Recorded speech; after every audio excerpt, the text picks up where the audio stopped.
Senhoras e senhores, muito boa noite. Está entrando no ar mais um Universidade e Comunidade, um programa produzido numa parceria entre a Universidade Federal de São Carlos, Campus Araras, e a Câmara Municipal de Araras, no estado de São Paulo. Estamos aqui todas as sextas-feiras às 19h30 pelo NET TV Canal 4. NET TV Canal 4 com o firme propósito de auxiliar na popularização da ciência, que nada mais é do que levar temas de interesse da comunidade que são comuns, presentes nas universidades. Você pode nos acessar também pelo youtube.com.br, digite lá Universidade e Comunidade e você encontrará todos os nossos programas. Esse é o programa de número 9. O nosso programa de número 9 pode também ser comentado pelo facebook.com.br/Universidade e Comunidade. Acesse, dê sua opinião e nos ajude a fazer um programa cada vez melhor. Hoje nós estamos aqui com a professora Isabela. Tudo bem, Isabela? Tudo bem, boa noite a todos, a todas. Prazer estar aqui novamente com você.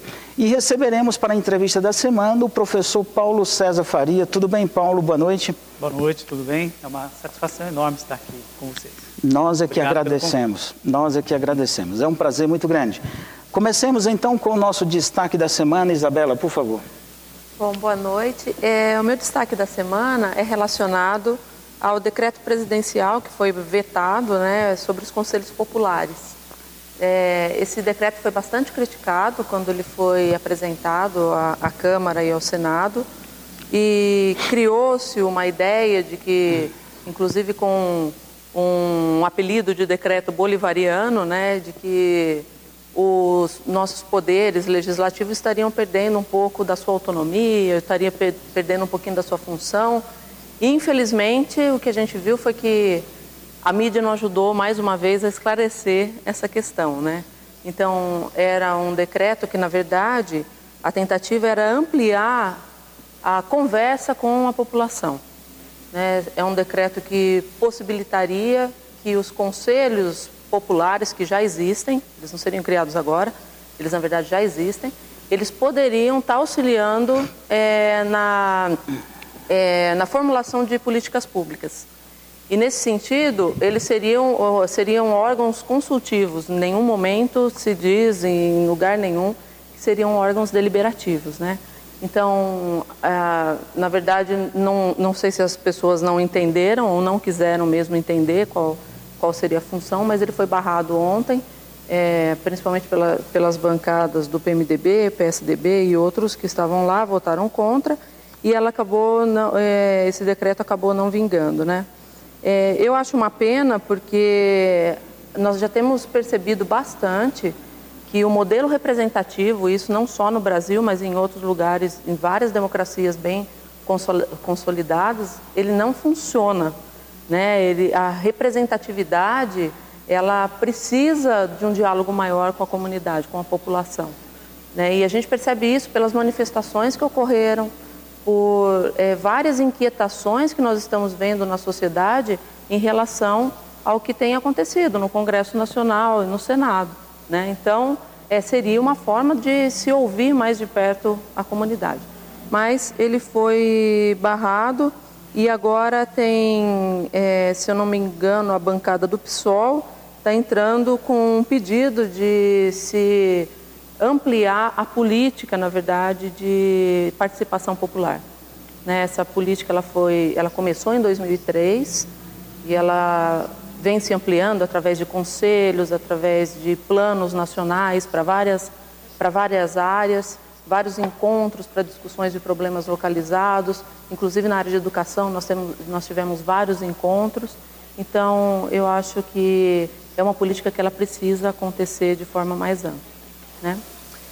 Uma segunda questão que eu queria colocar é que, a eleição acabou, Eu acho que chegamos num nível de tolerância máxima, já sobre esse assunto. E o que me deixou bastante impressionada foi, depois da eleição, com a forma que muitas pessoas se manifestaram em relação à votação que a presidente atual teve no Nordeste, dizendo que foi por conta do Nordeste que ela ganhou e que no Nordeste nós temos pessoas menos esclarecidas, e foi uma quantidade de xingamentos bastante estranhos, e a gente vem comentando, né, sobre essa questão das redes sociais há bastante tempo aqui, né, acho que desde o primeiro programa, e isso me entristece bastante, né, que as pessoas levem para esse lado, querendo humilhar ou diminuir os outros por não concordarem com as suas ideias,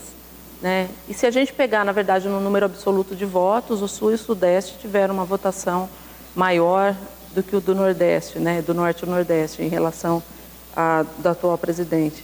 Então, é importante a gente estar frisando sempre que o país é um só, que acabou a eleição, todo mundo continua trabalhando e precisamos de todo mundo, né? Joia. Eu gostaria de pegar carona no destaque da Isabela para falar a respeito praticamente do mesmo tema. Espero que você que está em casa não desligue a televisão por estarmos falando de eleição. A nossa ideia aqui é prestar esclarecimentos, né? Não partidarizar de forma nenhuma, não é nosso objetivo. Mas você sabia o que é patologia do pensamento de grupo? Patologia do pensamento de grupo foi definido pelo psicólogo Irving James na década de 70, um psicólogo americano, e quer dizer que ela acontece quando grupos se engajam em comportamentos irracionais para manter coesão e suprimir o dissenso, né? Fazendo com que haja radicalização, que é o que foi citado pela Isabela, excesso de otimismo e até a tendência a desumanizar o adversário. É a opressão da coesão contra o dissenso. Tá? E o tratamento disso não passa por descriminalizar ideias, nem mesmo as mais tolas, mas por semear dúvidas de modo a quebrar a ilusão de consenso. Se o nosso querido psicólogo americano tivesse vivido, ele morreu nos anos 90, nos anos de 1990, se ele tivesse vivido até esta era digital de internet, ele teria ficado chocado, porque o que aconteceu com a internet é que ela potencializou todo esse instrumento, fazendo com que pessoas distantes acabassem de alguma forma se aproximando com suas ideias tolas, né? E isso acabasse trazendo os problemas que nós vimos nessa eleição, ou após a eleição. E gostaria de dizer ainda que as urnas falam, que seria melhor fazer uma interpretação decente de tudo que está acontecendo. Sem essa de que a realidade errou, quem está com a razão sou eu, né? É diferente o que nós estamos vendo. Numa eleição apertada nos votos e muito dividida geograficamente, os resultados, ele deve incomodar tanto quem perdeu como quem ganhou. Perfeito. E aí teríamos, sim, soluções para um país que de fato precisa. Você em casa votou de uma forma egoísta ou altruísta? Está aí uma boa discussão, né? Uma boa discussão. Há quem diga que grande parte da população vota de forma egoísta. E há quem diga que a população vota de forma altruísta, considerando que o seu voto é capaz de fazer modificações ao bem, pelo bem da sociedade e não pelo bem do umbigo dele. Tá certo? Então, que fique essa linha de pensamento para encerrarmos a respeito de eleições. E gostaria de completar ainda que um país como o nosso precisa de unificação quando nós temos, como aconteceu ontem, um ranking dado pelo Banco Mundial que posiciona os países considerados bons para fazer negócio. Tá? Se você fosse abrir um negócio, você, Paulo, se fosse abrir um negócio, qual país do mundo, considerando 189 países, onde você abriria um negócio? Né? Em princípio, eu abriria no meu próprio país, claro, né? Porque, além de ser patriota, eu acredito que nós temos um potencial enorme, um potencial econômico, um potencial de espaço físico, de recursos naturais e o potencial humano. Eu acho que esse é um destaque importante, porque nós somos uma grande nação. Eu acho que essas eleições, de certo modo, as pessoas procuraram dizer sobre um racha, uma cisão, mas, na verdade, eu não vejo isso como uma cisão, mas sim como parte de um processo de democratização, porque nós somos uma democracia recente, nós saímos há pouco tempo da ditadura militar, né? Então, nós estamos aprendendo a lidar com isso. Talvez essa questão do furor da mídia, tenha trazido uma informação que, no meu modo de ver, camufla uma ideia maior, que é a nação se unir por um país melhor, né? Claro. E nós temos potenciais para isso. Eu investiria, claro, no nosso país. Tá bom, tá bom. Ele está sendo democrata, né? Está sendo democrata. Essa história de que temos uma democracia de curto período, né? 20, 25 anos aproximadamente, nós já falamos sobre isso aqui, a Isabela também comentou, e recentemente o Clóvis Rossi, colunista da Folha, articulista da Folha, ele comentou o seguinte: somos uma democracia, sim, que faz muito pouco tempo de execução das suas ações. Porém, algumas coisas já precisavam estar sendo esquecidas, elas precisavam já estar sendo modificadas, vamos dizer. Tá ok? Mas voltemos aqui aos negócios, vamos dizer. O Brasil, neste ranking de 189 países, ocupou a posição de número 120. Não é uma posição confortável, longe disso, né? E um dos problemas que aconteceu nesse ranking, para essa nossa tão baixa qualificação, vamos dizer assim, é que no Brasil se demora 157 dias, 167 dias para você abrir um negócio.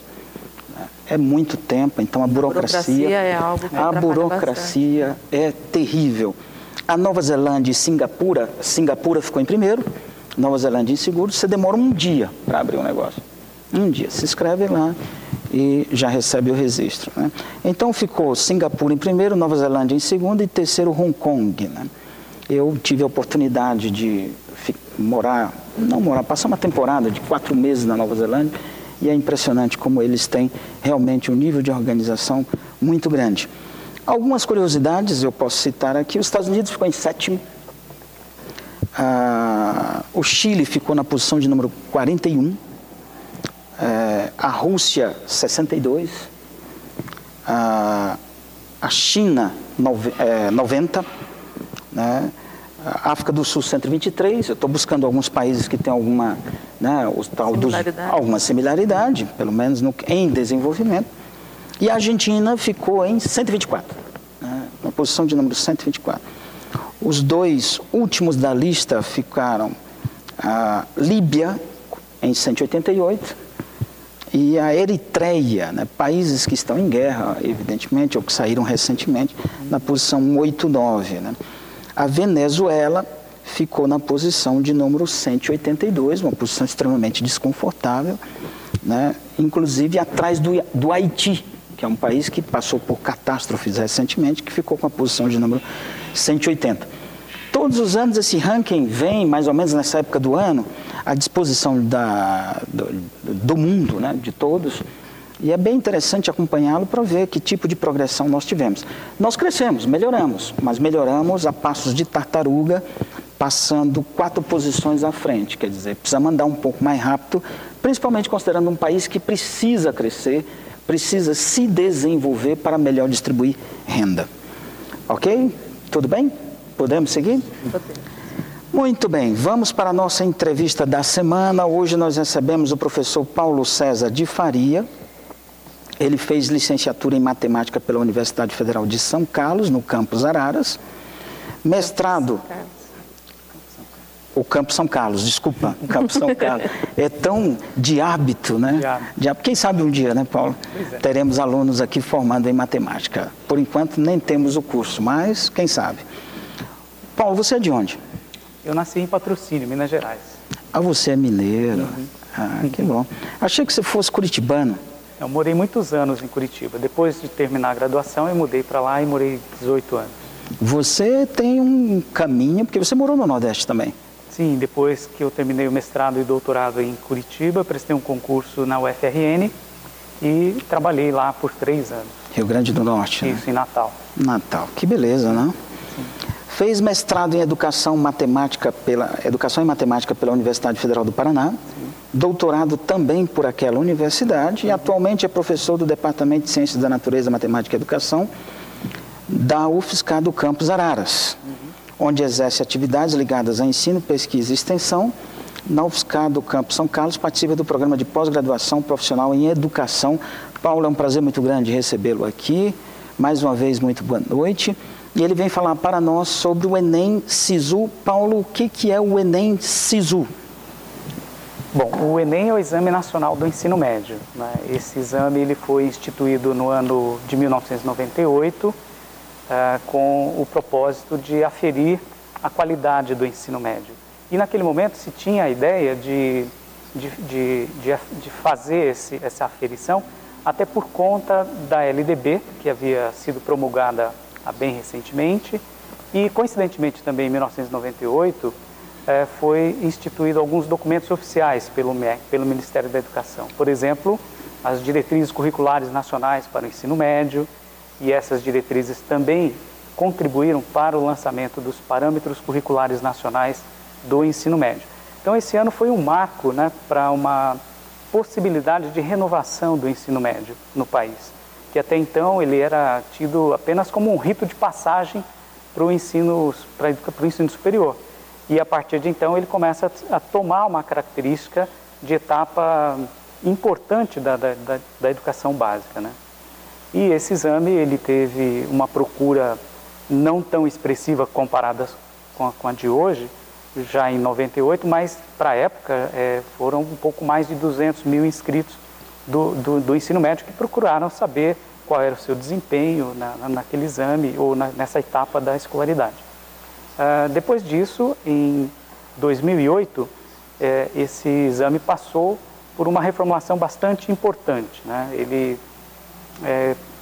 foi instituído algumas normas, alguns critérios e alguns parâmetros para que ele se tornasse, além de ser um exame ainda para avaliar a educação, a qualidade da educação básica, notadamente do ensino médio, ele passou a ser utilizado como a forma de acesso ao ensino superior. Então esse foi um marco bastante importante no ano 2008 e também como possibilidade para a certificação do ensino médio. Então, de lá para cá, o estudante já tem essa possibilidade de, a partir do resultado do Enem, ele pode tanto solicitar uma complementação de estudos ou uma certificação do ensino médio. Existem parcerias do INEP com algumas instituições, secretarias de educação e institutos federais que fazem essa certificação a partir do desempenho do estudante. Por exemplo, hoje, para um estudante ter uma certificação de ensino médio, ele tem que ter mais que 18 anos e ele tem que ter uma pontuação maior que 450 em cada uma das áreas de conhecimento, que são 3 especificamente, e mais de 500 pontos em redação. Aí, feito isso, se ele tiver essas condições e esse perfil, ele pode requerer uma certificação de ensino médio. Ou seja, ele não concluiu o ensino médio, mas o próprio exame pode certificar o ensino médio a ele. Então, essa é uma questão importante. Professor, deixa eu só perguntar uma coisa. Essa unificação, né, do Enem, porque antes, para ingresso nas universidades, né, ele tinha um percentual, né? Então, você fazia o vestibular e o Enem entrava com um percentual. Como ele funciona hoje nas federais? E o senhor acha que isso facilitou ou tem dificultado a entrada dos alunos, o acesso à universidade pública? Eu vejo que facilitou bastante, principalmente nas universidades federais. A maior parte delas, eles recebem os estudantes com a nota do Enem. Então, essa é a porta de entrada, exclusivamente, né? Não tem nenhum bônus que é associado a esse Enem, a esse exame, com vestibulares tradicionais. Como, por exemplo, as universidades estaduais paulistas, em que elas têm o vestibular tradicional ainda, mas ela tem um certo bônus, que é utilizar a pontuação do Enem como uma forma de melhorar a nota para acesso. Nas universidades federais, a exemplo da UFSCar, por exemplo, nós temos exclusivamente a nota do Enem como possibilidade de acesso. Então, eu considero isso como uma possibilidade importante para a nossa juventude, que aí está, e que, porventura, não conhece essa possibilidade. E não é só a nossa universidade que oferta ou tem como forma exclusiva de acesso o Enem, né? Todas as universidades federais, elas hoje operam 100% pelo Enem. sim. Eu não conheço alguma que não tenha ainda. A notícia que eu tenho é que todas elas têm essa condição como forma de acesso e que eu considero isso extremamente importante. Isso democratizou, né, substancialmente, professor. Eu fico pensando assim, porque antes, se você, por exemplo, eu queria prestar na Federal da Bahia, então eu teria que ir para a Bahia, exato, fazer o vestibular, e aí depois fazer o da UFSCar, e aí depois fazer, sei lá... Sem contar que as datas, às vezes, né, elas chocavam. Eram coincidentes. Então, mas como é que fica esse sistema agora? Porque o sujeito, então, faz a prova do Enem, ele tem uma nota, e aí como que funciona isso no SISU? O SISU é um sistema, como é que funciona? O SISU ele foi oficialmente instituído em 2012 por meio de uma portaria do MEC, e aí as universidades que fazem adesão ao SISU, elas lançam a nota, os cursos e as quantidades de vagas. E aí se faz, então, alguns cálculos, o próprio INEP faz isso, para ter a nota de corte para cada um dos cursos. E aí os estudantes, então, podem acompanhar o seu desempenho a partir do resultado do Enem. Então, ele ao fazer o Enem, ele pode fazer opção pelo SISU e ele acompanha durante um percurso, né, o percurso de validade desse sistema de seleção unificada, que é o SISU, ele pode acompanhar e, inclusive, mudar as suas opções. Então, ele pode, por exemplo, fazer uma opção por Física em São Carlos, ou Física em Araras, ou Física na Federal da Bahia, por exemplo. Ele pode mudar para Matemática no Amazonas, por exemplo? Isso. Ele tem as opções que ele faz no momento da inscrição, né? Tá. Mas as vagas que são ofertadas, ele pode ficar flutuando, vamos dizer assim, nessas opções que aparecem em função da sua nota. Mas então, ele não pode mudar de curso, ou só alguns cursos? Ele muda dentro das áreas que ele escolheu. Que ele escolheu, claro. Ele escolheu.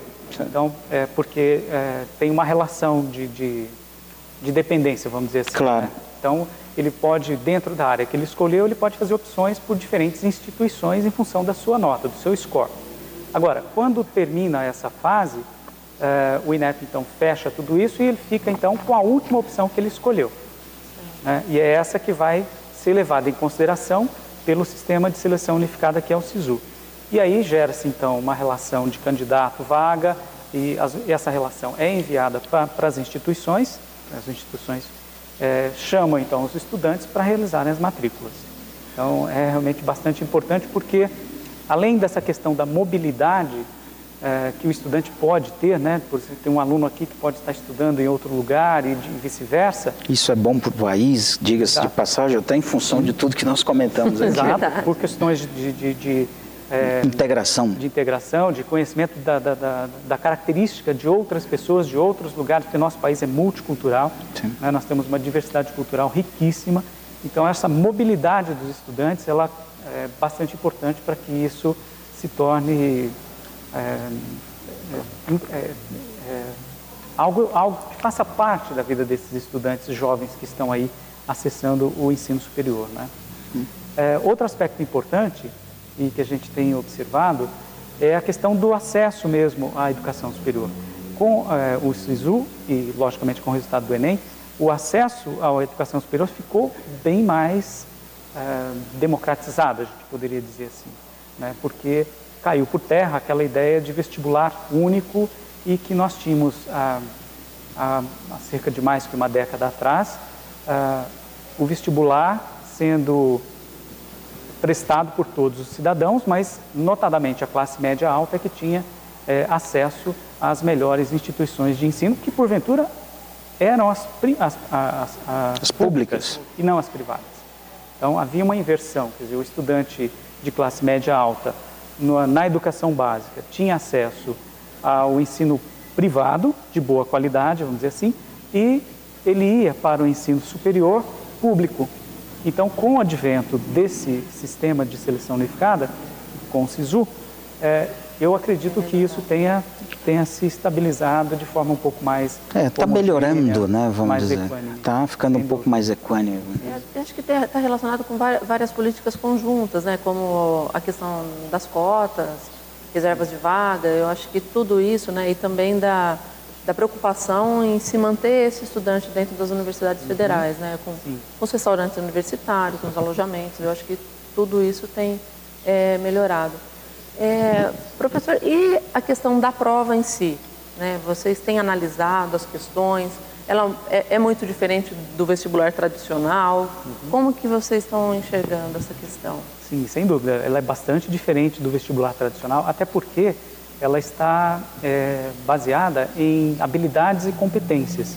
Essas habilidades e competências estão na própria matriz de referência do Enem. Você pode observar isso no próprio edital do Enem. Quando você entra na página do INEP, você encontra então esse edital e lá você tem as habilidades e competências que são requeridas para cada uma das áreas de conhecimento. Né? E as questões, obviamente, elas são propostas e elaboradas tendo como referência essa matriz. E é bastante interessante porque ela não foca em um único conceito apenas, mas sim na possibilidade de conexão entre conhecimentos de diversas áreas, na possibilidade de você interpretar, ler, compreender, relacionar, associar, intuir, deduzir, que são aspectos importantes que são requeridos hoje, não só como forma de acesso à educação superior, mas no mundo do trabalho. A gente observa hoje essas necessidades que os funcionários das grandes empresas ou pequenas empresas têm de estabelecer conexões, de intuir, deduzir, de tomar decisões, de ser uma pessoa um pouco mais conectada com o seu mundo, né? Então eu penso que esse exame pode, de certo modo, contribuir para o desenvolvimento dessas habilidades, né? E o número de pessoas, o senhor tem ideia de quantas pessoas têm prestado o Enem e para esse ano, qual é a expectativa? Sim. A expectativa é bastante grande, a quantidade de alunos para esse ano é um pouco mais de 8.700.000 inscritos. Então, e comparado com 1998, que era um pouco mais de 200.000, quer dizer, houve um acréscimo bastante expressivo. Significativo, né? E em relação ao ano passado, a 2013, houve um aumento de quase 22% de inscritos.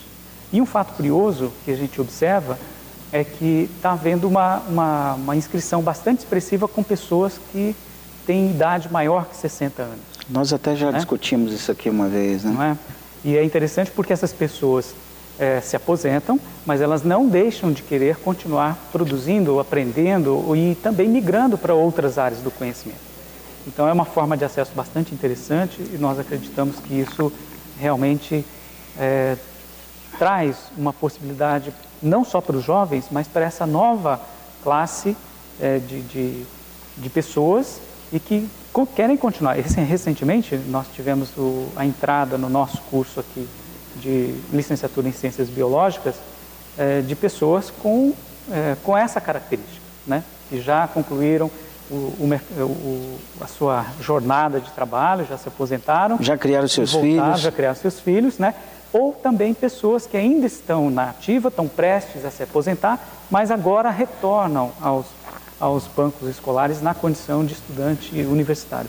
O que nos gratifica bastante, né? Porque são pessoas extremamente determinadas também e que têm um potencial enorme aí pela frente. Contribuem bastante com as discussões, né? Muito. Traz toda uma experiência de vida e põe dentro. Isso auxilia a discussão e ajuda, inclusive, na formação daqueles jovens que o cercam, né? Que são seus colegas de turma, vamos dizer. Paulo, estamos chegando ao final do nosso programa. Gostaríamos que você fizesse suas considerações finais. Bom, é importante destacar que a prova está prestes a acontecer, né? Será no próximo final de semana, dia 8 e 9 de novembro. E tem alguns aspectos importantes que os estudantes devem levar em conta. Por exemplo, ele só pode levar uma caneta esferográfica preta.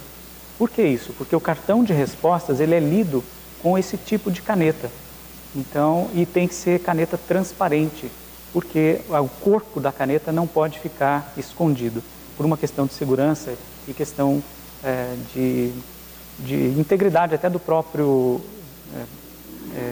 estudante, do processo também e tal, pelo seguinte, você também não pode portar objetos eletrônicos, né? Então é um dado importante, porque se você tiver objetos eletrônicos, eles serão lacrados e serão colocados abaixo da sua carteira e a sua responsabilidade é levar isso embora depois. Claro. Então tem vários aspectos ligados à prova, por exemplo, chegar 1 hora antes. Então, a prova tem início às 13 horas, sugere-se então que se chegue às 12 horas, horário de Brasília.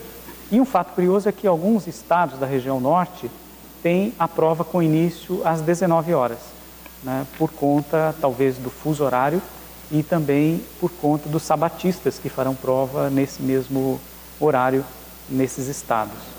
Tá joia, Paulo. Atenção, pessoal, cuidado, calma ao fazer a prova, né? Atenção às recomendações dadas aqui. Paulo, gostaríamos de te agradecer mais uma vez, foi um prazer recebê-lo aqui. Boa noite. Boa noite, eu agradeço novamente, é uma satisfação estar aqui e poder falar sobre esse evento que o nosso país vai vivenciar nos próximos momentos. Muito obrigado, boa noite. Isabela, boa noite, prazer novamente. Igualmente. E assim chegamos ao final de mais um Universidade e Comunidade. Nos encontraremos na próxima sexta-feira às 19h30 no NET TV Canal 4. Tchau!